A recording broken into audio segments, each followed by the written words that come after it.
Salut à tous, c'est Palawan et on se retrouve aujourd'hui pour un débrief et une analyse du deuxième épisode de la nouvelle saison de Koh-Lanta, les 4 terres. Alors vous commencez à en avoir l'habitude, on va commencer par mon avis sur cet épisode, puis on va revenir chronologiquement sur les événements marquants de cet épisode. Ensuite, je reviendrai dans une analyse détaillée sur les différentes dynamiques des 4 tribus. Et enfin, on parlera de sujets un peu plus annexes. Donc, pour mon avis général sur cet épisode, je dois avouer que j'ai été un peu déçu par cet épisode. J'avais franchement préféré le premier épisode de cette saison. Et j'ai vu des réactions franchement assez divergentes sur cet épisode, vraiment assez différentes selon les personnes. Et je pense que c'est dû vraiment au fait que cet épisode était un peu en trompe-l'œil. On a eu un épisode qui était finalement assez divertissant, notamment dans la deuxième partie de l'épisode, avec beaucoup de moments comiques, avec aussi des disputes vraiment assez marquantes, notamment dans la tribu du Sud. Mais c'était un peu l'arbre qui cachait la forêt, puisque on a eu finalement assez peu de développement des différentes intrigues.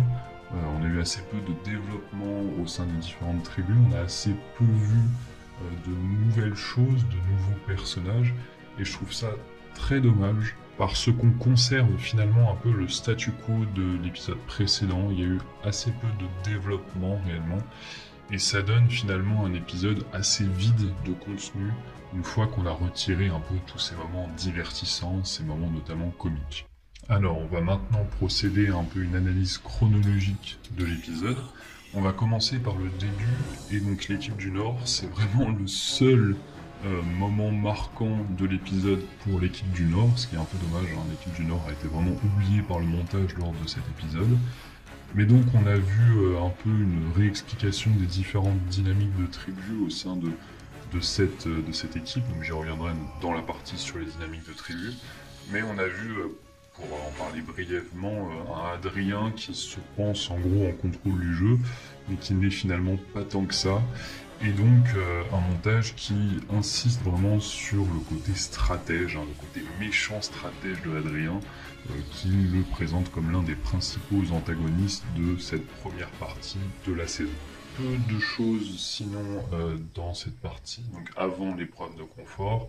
On a vu incroyable le retour du maillot de François. François qui, par miracle, a retrouvé son maillot. Alors je pense que pas grand monde vraiment n'est dupe. C'est sans doute Jean-Jacques de la prod qui a été retrouver son maillot qui avait dérivé sur plusieurs kilomètres, et qui l'a posé comme par hasard à 2 mètres de la plage. Évidemment, on pense tous que c'est la marée qui l'a ramené.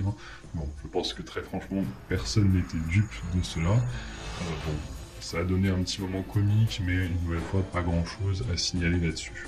On arrive donc très vite à l'épreuve de confort, et globalement, j'ai été un peu déçu par cette épreuve de confort. J'ai même été un peu déçu par les 2 épreuves de cet épisode, mais bon, j'y reviendrai lors de l'épreuve d'immunité. Pour ce qui est de cette épreuve de confort, épreuve assez classique qu'on connaît tous, l'épreuve des pierres sous l'eau. Et on a vu finalement une épreuve assez peu rythmée, je trouve, une épreuve assez prévisible. On a très vite compris que le Sud allait l'emporter et que l'Est allait être exilé une nouvelle fois. Mais assez peu finalement de contenu intéressant, une épreuve assez peu rythmée, assez peu divertissante. On a même senti dans la deuxième partie de l'épreuve que ça se traînait, on avait déjà compris l'ordre d'arrivée en gros, à part peut-être les deuxième et troisième. Mais voilà, c'était finalement assez lent, même Denis semblait presque un peu s'ennuyer.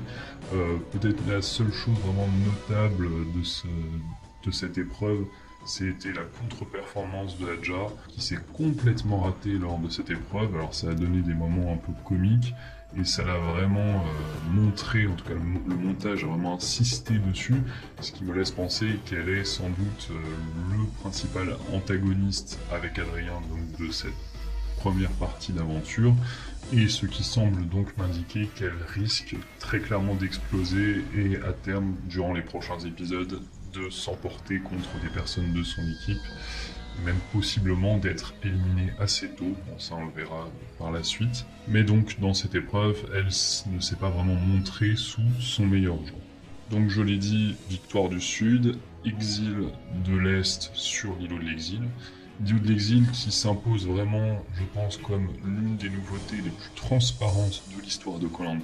On a encore moins vu de contenu sur cet îlot de l'exil que lors de l'épisode précédent. On avait déjà assez peu vu l'îlot en lui-même. Cet îlot donc n'apporte vraiment pas grand-chose, je trouve, notamment en termes de survie. Je pense qu'on avait tous l'espoir de revoir un peu de la survie dans koh avec cet îlot de l'exil. Et le fait est que on n'a pas vu spécialement de survie avec cet îlot, et on n'a même pas vu du tout lors de cet épisode, très franchement, à part peut-être une vaine tentative de feu au début de l'épisode de la part de l'équipe Nord. Et très franchement, voilà, c'est très léger et je trouve ça très dommage. Le fait est qu'on a eu assez peu de contenu donc, dans cette partie entre l'épreuve de confort et l'épreuve d'immunité, si ce n'est justement un peu de la tribu de l'Est sur cet îlot, mais pas de l'îlot en lui-même, simplement voilà, des interactions entre les différents candidats. Et ça, j'y reviendrai dans la partie analyse des différentes équipes et des dynamiques des différentes équipes. Mais voilà, assez peu de contenu intéressant, on arrive finalement assez vite à l'épreuve d'immunité. L'épreuve d'immunité, je l'ai dit, que j'ai trouvé aussi décevante. Alors bon, on a une première partie de l'épreuve assez classique par équipe. L'équipe est liée et doit franchir une série d'obstacles. Mais on arrive donc assez vite à une deuxième partie, pourtant que j'ai trouvé assez intéressante, une forme de casse-tête slash puzzle slash partie un peu réflexion. Mais je trouve que finalement, le côté visuel de l'épreuve a été assez mal rendu par la réalisation. Et c'est notamment dû, je trouve, à la construction de l'épreuve en elle-même. Moi j'imagine ce genre d'épreuve, alors je vais encore faire une comparaison avec Survivor, mais j'imagine vraiment ce genre d'épreuve dans Survivor. Ça aurait été avec des roues 2 à 3 fois plus grandes en termes de diamètre. On aurait eu des boules vraiment plus grosses et surtout des couleurs beaucoup plus flashy, ce qui aurait permis de faire beaucoup plus la différence entre les différentes boules de couleurs. Parce que là, j'ai été vraiment assez étonné. Le message qu'avaient reçu les candidats avant le jeu indiquait vraiment les couleurs de l'arc-en-ciel. Il y avait une référence vraiment directe à l'arc-en-ciel. Et finalement, on a eu des couleurs très ternes, finalement, qui ne permettaient pas vraiment de bien distinguer les différentes boules et donc où est-ce que les candidats devaient placer les différentes boules. Ce qui a rendu vraiment l'épreuve assez illisible et c'était vraiment dommage parce que je trouve que le concept en soi était pas mauvais, mais on avait des plans aériens qui ne permettaient vraiment pas de se rendre compte de ce qui se passait. Alors heureusement, on avait de temps en temps Denis qui nous indiquait un peu où en était chaque tribu. On avait une sorte d'animation en bas de l'écran qui permettait plus ou moins de savoir où est-ce qu'on en était. Mais c'était vraiment très difficile pour le téléspectateur de suivre cette épreuve. Et c'était franchement dommage, donc vraiment épreuve décevante de ce point de vue-là. Mais on a donc eu finalement la victoire de l'équipe de l'Est pour la deuxième fois consécutive. L'Est qui avait perdu l'épreuve de confort comme dans le premier épisode et qui donc gagne l'épreuve d'immunité, toujours comme dans le premier épisode. L'équipe de l'Ouest qui arrive juste derrière en deuxième position. Et François vient célébrer la victoire avec son équipe. François qui donc ne participait pas à l'épreuve et se blesse d'une manière assez ridicule, je dois l'avouer, donc juste en venant rejoindre et célébrer la victoire, enfin, la deuxième place avec son équipe. Je pense que c'est l'un des abandons médicaux les plus ridicules, franchement, de l'histoire de koh.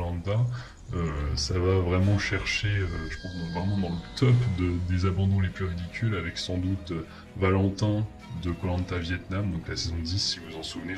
Valentin qui s'était brûlé au 3e degré le doigt en essayant de sauver le plat de frites lors d'une récompense en équipe d'une épreuve de confort, qui avait donc dû être évacué à la suite de ça. Je pense que c'était vraiment le pire abandon médical, mais là on a eu donc une blessure lors d'une célébration de victoire d'épreuve, c'est quand même aussi assez ridicule. Et finalement on aurait eu un François vraiment qui aurait eu une aventure mais assez triste. Alors un personnage marquant forcément parce qu'il a eu plusieurs moments comiques, mais à part ça, voilà, on ne retiendra pas grand chose de lui. Le fait est que donc il a été remplacé dans cet épisode par Marie-France, donc pas grand chose d'intéressant à noter, je trouve, de ce point de vue-là. On en parlera peut-être un peu plus dans la partie d'analyse par équipe. Et donc l'équipe du Sud qui termine dernière et qui donc doit se rendre au conseil. Et donc là on a eu une fin d'épisode un peu plus rythmée forcément avec les divers clashs de Carole qui d'un coup rentrait en mode furie vraiment. Alors on a compris le motif de son clash contre Aubin, On a compris qu'elle essayait d'utiliser l'épreuve d'immunité et sa contre-performance à l'épreuve d'immunité pour que les gens votent contre lui. Personnellement, je n'ai pas du tout compris ses reproches envers Alix et son clash envers Alix qui était complètement ridicule, franchement. Ils sont toutes les deux données en spectacle pour des motifs qui étaient plus que douteux. On n'a vraiment pas compris ce qui se passait. On a même eu une proposition de striptease de la part de Carole qui était particulièrement drôle d'un point de vue du téléspectateur et particulièrement étonnante. Je ne saurais même pas comment qualifier ça, mais bon, voilà, c'est vraiment un euphémisme, mais bon. Voilà, donc du divertissement, mais qui masque un peu voilà, un manque de contenu, je trouve, général, même dans cette partie-là, finalement, on a assez peu vu d'évolution au sein de la tribu du Sud, parce que le choix de Carole, même avant ces disputes-là, était assez évident, du point de vue de sa faiblesse physique, et de son côté handicapant lors des épreuves. On a vu que la tribu quand même essayait de lui annoncer à l'avance, ce qui est vraiment une terrible erreur stratégique. Heureusement, ils ne l'ont pas payé. Mais elle aurait très bien pu trouver un collier et éliminer l'un d'entre eux. Alors, je pense qu'il devait penser qu'elle se doutait qu'elle était en danger, qu'elle accepterait finalement son sort, mais manifestement, elle n'était pas du tout consciente d'être particulièrement en danger. Et donc, le fait de lui annoncer a déclenché donc, une recherche du collier de sa part, ce qui aurait pu être fatal à l'un des aventuriers, notamment à Mathieu, qui a annoncé donc, son vote contre elle. Bon, finalement, elle a voté contre la seule personne contre laquelle elle semblait ne pas avoir de grief, à savoir Ava, qui est toujours aussi invisible, et j'y reviendrai une nouvelle fois dans la partie d'analyse des tribus. Mais donc voilà, une élimination assez logique de Carole, je l'avais mentionné lors de l'épisode précédent, lors de mon débrief, mais voilà, on n'a pas vraiment de surprise là-dessus, c'est une nouvelle fois une élimination finalement assez logique dans la logique de Koh-Lanta. On va passer à la partie donc analyse des différentes tribus. Finalement assez peu de choses à dire, parce que je l'ai dit, assez peu de contenu lors de cet épisode. Alors l'équipe Nord qu'on a très peu vu, il y a eu 2 séquences que j'ai retenu en tout cas de l'équipe Nord. C'est la séquence, alors rien à analyser de ce point de vue-là, avec Lola donc qui se réveille un peu avec le visage et la lèvre un peu tuméfiée du fait de l'effet conjugué de moustiques ou d'insectes et de boutons de fièvre. Bon, voilà, pas grand chose à dire, peut-être un moment à moitié comique, mais voilà, pas forcément intéressant. Vraiment le seul fait marquant un peu côté tribu du Nord, c'était justement le tout début d'épisode, donc là, un peu la réaction post-conseil, avec un réétablissement des différentes dynamiques de tribu, avec le duo très fort Angélique-Lola, qui semble être plus ou moins en alliance avec Adrien, mais ne lui fait toujours pas confiance, donc semble un peu utiliser Adrien qui n'a pas du tout conscience d'être utilisé par ce duo, qui se pense complètement maître du jeu alors qu'il ne l'est pas, c'est clairement ce duo féminin qui contrôle vraiment cette tribu. Donc voilà, Adrien qui apparaît vraiment comme, non seulement un peu comme le méchant stratège, mais en plus comme n'ayant pas conscience de sa place dans le jeu, ce qui pourra vraiment lui faire défaut à terme. Alors je pense pas qu'il soit directement en danger dans sa tribu, mais voilà, à terme on sent que c'est risqué un stratège qui n'a pas conscience de la perception que les autres ont de lui, c'est quelque chose d'extrêmement dangereux. Et ça risque de finalement se retourner contre lui. Tribu de l'Ouest, pas grand chose à signaler non plus. On a vu toujours une Estelle un peu en retrait, enfin en tout cas pas sur la même dynamique, pas sur le même plan que les autres. Alors elle a pas forcément tort, notamment quand elle pousse un peu sa tribu à s'activer, sa tribu qui veut se réserver pour les épreuves. Une drôle de stratégie à ce stade du jeu, mais bon. Le fait est qu'elle a beau sans doute avoir raison, le fait de s'isoler de sa tribu comme ça, c'est quelque chose de très négatif, donc ça risque de se retourner contre elle. Cependant, on a quand même quelque chose d'un peu plus positif pour elle, c'est je pense l'arrivée de Marie-France, qui a à peu près son âge, voilà, qui semble même être à peu près dans la même logique qu'elle en termes d'approche de l'aventure, donc ça pourrait être bien pour elle, ça pourrait lui permettre de trouver une alliée au sein de cette tribu. Et donc, potentiellement, voilà, d'essayer de ne pas être la première éliminée. Marie-France peut aussi servir, pour le coup, de fusible, dans le cas d'une défaite à une épreuve d'immunité de la part de l'équipe de l'Ouest. Donc voilà, pas grand-chose à dire sur cette tribu de l'Ouest, si ce n'est peut-être l'arrivée de Marie-France qui pourrait potentiellement rebattre les cartes, mais on verra ça lors du prochain épisode. Pour ce qui est de la tribu de l'Est, donc ma tribu préférée, très franchement, c'est là qu'on a les personnages, je trouve, les plus intéressants. C'est vraiment un mix détonnant, hein, une équipe complètement hétéroclite avec des personnalités très différentes et ça donne vraiment des interactions assez savoureuses, je trouve, notamment du point de vue des interactions entre Alexandra et Adja. On a presque un duo comique par moment à la Laurel et Hardy ou Bourvil et De Funès, vraiment. Enfin, on est, je trouve, en termes de potentiel comique de ce niveau-là, on a un peu la gentille, candide, un peu faible dans la personne d'Alexandra, et imprévisible aussi, hein, très franchement, on l'a vu.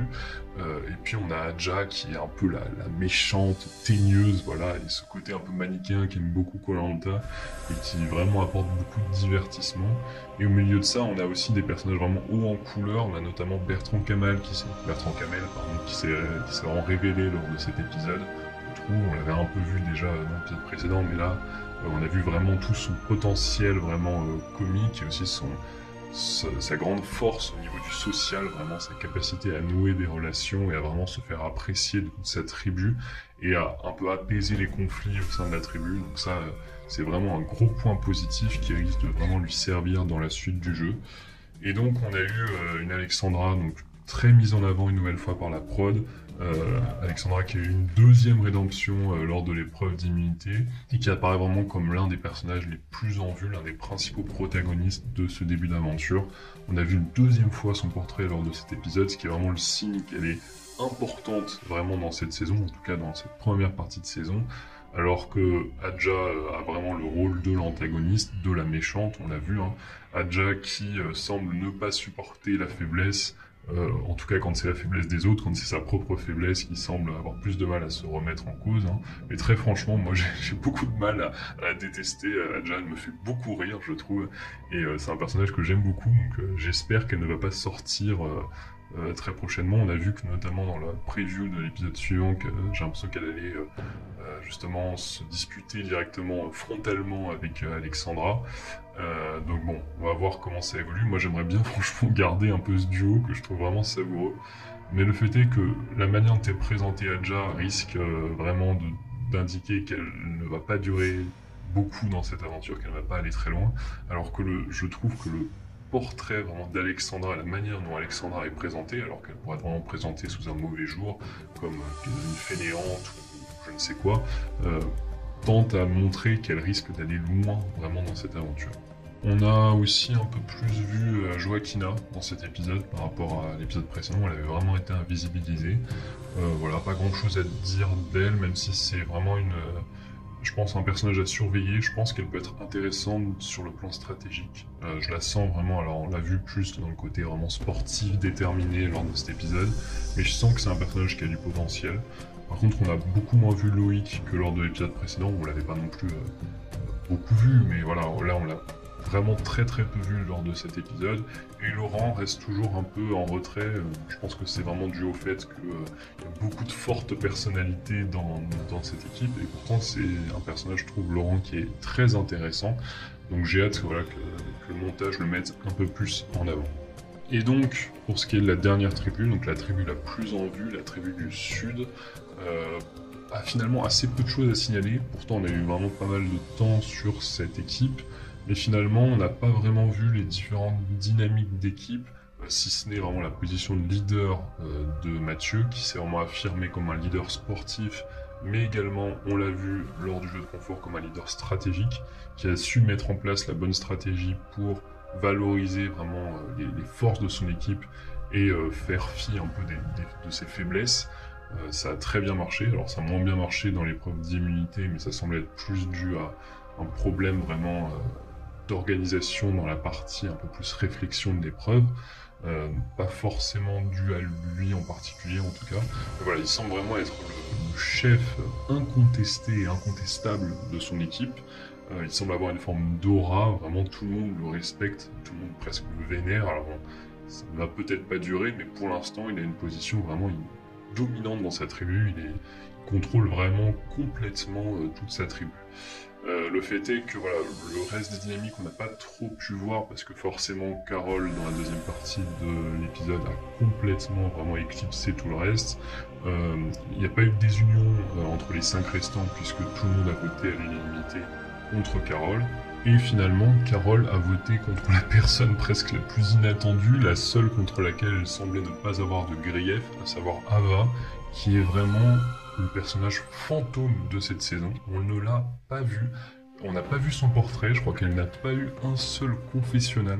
Le seul moment un peu marquant qu'elle a eu, un peu dans la lumière qu'elle a eu au cours des 2 premiers épisodes, c'est le moment où elle donne symboliquement à l'équipe de l'Est le gâteau basque, les restes du gâteau basque qu'ils avaient gagné à l'épreuve de confort. Mais voilà, c'est vraiment pas notable, c'est sûrement pas une décision qu'elle a prise elle-même, c'est sûrement une décision d'équipe, une décision de Mathieu.